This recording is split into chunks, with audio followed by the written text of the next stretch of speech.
that that was a good finale. Oh my god. I can stay right here all day. I Let me tell you something, man. Final season of the Clone Wars? Yeah. Final season of the Clone Wars where Ahsoka's doing that crazy dive down to the surface of Mandalore, where she's just like jumping from clone ship to clone ship, slicing up the rebel Mandalorians left and right in order to get to her fucking target. That was this in live action. Watching Bo Katan and the armor fly in was dope as hell. But then watching Bo activate the dark saber, and then the armorer's got like the dual hammer thing going on in midair. Fantastic. Ah, fantastic. I ate that shit up. I did not move out of my seat for like 35 minutes, I would say. I was glued. Glued. And that is a mark of a good show, that you do not perceive the passage of time. Because I knew that this finale was going to be next level when my man Din broke out of those restraints, and then he snapped that one Mandalorian's neck. I was like, yeah. Like, if he's about to be on his John Wick shit for the rest of this episode, and my man did not disappoint. I completely forgot about the astromech droid that he had left on the surface when he had left. Well, technically, when they had left to go get Bo, and then they had came back and got jumped. But yes, yes, my man came in clutch. Classic R2D2 situation. I love when like the astromech droids have their little beef and squabble with the mouse droids, because the mouse droids just be like doing their own thing. And I love the fact that he shocked them. He was like, okay, okay, you ain't the only one with people. I'll be right back. I'm finna get my bang, and then we gonna knock this shit out. Left, came back with a squad. He was like 5 deep. He was like, what you finna do now, playboy? We got you surrounded. He was like, you know what? I'm gonna kick you off this ledge. Then I'm just gonna boost right on out of here. Fucking love it. I love the fact that no one was the traitor. So many fan videos and fan theories and a bunch of like other stuff talking about, was Axe Wolves the traitor? Is Casca Reeves the traitor? Is the armorer the traitor? I love that nobody was the traitor. I love that everybody basically held to the Mandalorian tenet of honor, where Axe takes off into the sky to warn the fleet. The armorer's up there doing what she said she was gonna do, saving those injured Mandalorians. He sets up. At first, I thought that Axe was gonna be the one that died. I was like, okay, he's gonna take one for the team. He's gonna be in space, basically fighting for as long as he can, and then he's probably gonna die on the ship. My man Axe said, that ain't finna be how I go out. He said, if I'm going out, I'm taking the entirety of the enemy base with me. And he flew that flagship right up Moff Gideon's ass.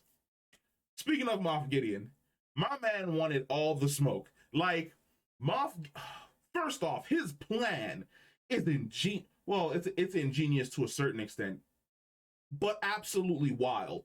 Like, I think it was during my last review, I said something about how he wanted to take the best aspects of both the Mandalorians and the Jedi, combine them together, and create something new, something more. I did not think that my man was out there making clones of himself. I also did not think that my man was out there making clones of himself and then giving these clones the Force. I need one of these clones to survive. Like, I need just I don't need all of them to survive. I need just one of them to survive, to see whether or not that Moff Gideon clone, like, I really want the Moff Gideon clone that essentially connected with Grogu, where when Grogu got close to it, it opened up its eyes. I want that Moff Gideon clone to be the one clone that survives and then like just goes off into the galaxy with the powers of the Force. But outside of that, Moff Gideon was on some other shit. Like, his armor was more like Spartan Mjolnir armor, where he had the enhanced strength, where he stops Din when he boosts him with the jetpack. Then he crushes the dark saber in his hand. Well, technically, he crushes the dark saber in Bo-Katan's hand, and he's just basically just overpowering Din, throwing him around. But boy, boy, when Grogu backed up into that room, and I thought for a second that we was about to see some fuckery. Like, you don't understand. Going into this episode, there were so many theories about somebody betraying, somebody dying, something emotional that's gonna break you is gonna happen. So many theories left and right that when Grogu backed up into that room, I was like, there's no way they killed the child. I was like, no one's died yet, but there's no way, right? There's no way that they'll kill Grogu right here. My man abandoned that IG 12 unit so fucking fast. I was like, thank you, God. Thank you. Use the Jedi training that Luke taught you doing them backflips up top on that thing, because there's no way that they were gonna kill you off. You're the money, baby. Don't forget. you sell the toys. You make Disney the profits. You're the money. You're the $1 billion face of this new franchise. Some people think it's Rey, some people think it's Finn. It is none of these people. None of these people. It is Grogu. It is the child. It is Baby Yoda. Baby Yoda brings in the bucks. It ain't even technically shit. I would say Din Djarin and fucking Bo-Katan are probably up there now for like selling shit. Like, Din helmets are gonna be selling out for Christmas. I'll tell you that much. Armor helmets, Bo-Katan helmets, dark sabers, everything is gonna be on the Christmas wish list this year, because everything was on fire this episode, and Moff Gideon was here with the hands. I'm kind of upset. I'm not really upset that the Imperial trooper, not the Imperial troopers, the Imperial Guard got taken out the way in which they did, because they were giving Din go. Like, when they showed up, they were whipping his ass. And then they went into the room trying to kill Grogu, and I don't think they expected him to be using the Force. Or I could say that in this situation, these Imperial Guards aren't trained to fight people using the Force, because you can see that they were like hella confused when he was like force pushing them and then like knocking the weapons out of the way. They were like, yo, what's going on here? What is this child? What is this child? Where did he come from? Doing all these backflips and shit. Get your little ass down here. And there was that one dedicated Imperial guard that he kept trying to pick up that whip to just like crack Grogu over the head and call it a fucking day. I like that. I enjoyed it. I enjoyed that entire sequence. I like when Din came in and saved his son. I like when Bo-Katan landed and she 1v1'd Moff Gideon. And then he was like, I have freaky super strength. And she was like, you know what? Some people do 1v1s, but Mandalorians, like, we team up to whoop your ass. We jump you. And it was a family jumping. Like, Grogu was in there, Bo was in there, Din was in there, fucking Moff Gideon up. And then Axe Wolf drove that friggin' Imperial cruiser all the way down into the base, wiped them all out, burnt Gideon to a crisp. No way he comes back. We didn't see a body, but at the exact same time, those flames. And in some Jedi heaven, Kanan Jarrus watched Grogu friggin' firebend. That boy was out there firebending like he just got taught how to firebend from them dragons living in the mountain. He was out there like, yeah, I gotta weave this around me and keep my dad and my mom safe so that they don't accidentally die, because I'm finna get adopted at the end of this. And that is exactly what happened. I love seeing all the Mandalorians fight together. I loved watching basically the repairing of their culture, where you have the extremist and then the regular people basically coming together to build something new for Mandalore. I even liked that 30-second pause where Bo marvels at the fact that there's green life and trees and plants and things growing on the planet again. Dope as hell. This episode hit the nail on the head. It was firing at all cylinders. It did not let me down in any way, shape, or form.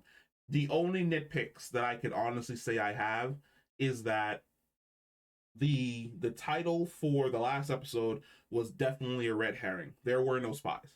The only spies were the spies that we were already aware of from the previous episode. So there were no spies amongst the Mandalorians.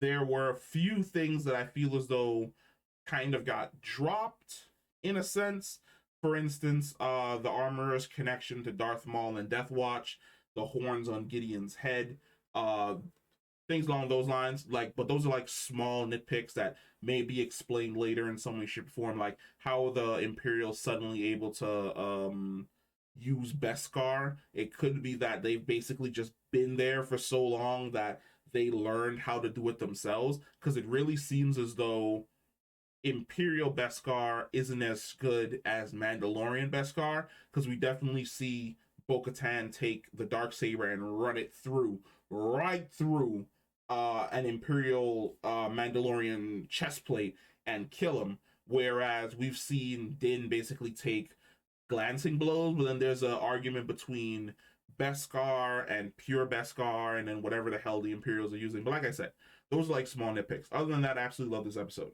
I love that. I love that they gave Gina Carano's job as the marshal away to like IG-11 and just basically called it a fucking day. That was fucking hilarious in and of itself. And I also love the fact that Din's basically going back to bounty hunting. So I feel as though if and when we get season 4, it's going to be a more contained story, or season 4 may be a time skip where we definitely see Grogu older, which is what I'm hoping, because we know that the next thing that's coming out is Ahsoka, and then after Ahsoka, there's going to be it's that new crew show, the Skeleton Crew, and then after Skeleton Crew, there's supposed to be a movie by Dave Filoni that ties up this entire universe, and that's going to be interesting to sit around and basically see. But yeah, I'm happy where I am right here between these two badass ladies. Like this is heaven for me. This is nerd heaven for me right here. The fantastic episode. I'll probably end up watching it again to see if I missed anything during this episode, but I loved every single moment of it. And let me know what you think about it by commenting down below. Now, I may have been gone for like a week, so I guess I'll just drop like an explainer at like the end every once in a while.